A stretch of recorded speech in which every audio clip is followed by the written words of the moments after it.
આવેલી જે ગુજરાત ગેર કંપની છે એની અંદર જે કાલે આ જે કામદારોનો પ્રોબ્લેમ હતો એ કામદારોને લઈને સાહેબને અને મેનેજમેન્ટ થકી જે વાટાઘાટા કરી અને એમને મિટિંગ કરીને જે આ વર્કરોનો પ્રોબ્લેમ હતો એનું સોલ્યુશન કરવા માટે અમે કામદાર એકતા સંગઠનમાંથી હું પ્રતાપસિંહ ગોહિલ આવેલો હતો અને સાહેબો જોડે વાત કરી તો સાહેબો અને મિટિંગ દ્વારા સાહેબોએ જે બીજા મોટા સાહેબોને બોલાવીને એમને આ વર્કરોને મળવાપાત્ર જે હક હતા તે આપવા તૈયાર છે અને લેટર પેડ પર પણ લખી આપવા તૈયાર છે અને જે મુદ્દા કીધા છે એ બાકી છે તે પણ લખી આપવા તૈયાર છે.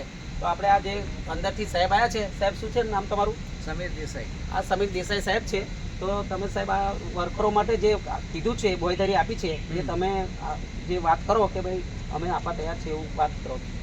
અમારો પરિવારનો પ્રશ્ન હતો એ અમે બધાએ મળીને મ્યુચ્યુઅલ અન્ડરસ્ટેન્ડિંગથી બધા જ પ્રોબ્લેમ અમે સોર્ટ આઉટ કરી દીધા છે અને જે કાંઈ બી એમના પ્રશ્નો હતા એને અમે બહુ વ્યવસ્થિત રીતે સાંભળીને સમજીને સોર્ટ આઉટ કરી દીધા છે. એટલે હવે કોઈ અમારા પરિવારમાં કોઈ પ્રોબ્લેમ નથી કે કોઈ મનદુખ નથી, એ બધા સેટિસ્ફેક્શન છે અને હવે કોઈ પ્રોબ્લેમ અમારી કંપનીમાં છે. ઓકે, તો તમે કામદાર મિત્રો આ સાહેબ અને તમારા જે તમને જે આ નિરાકરણ આવ્યું એનાથી તમે બધા ખુશ છો?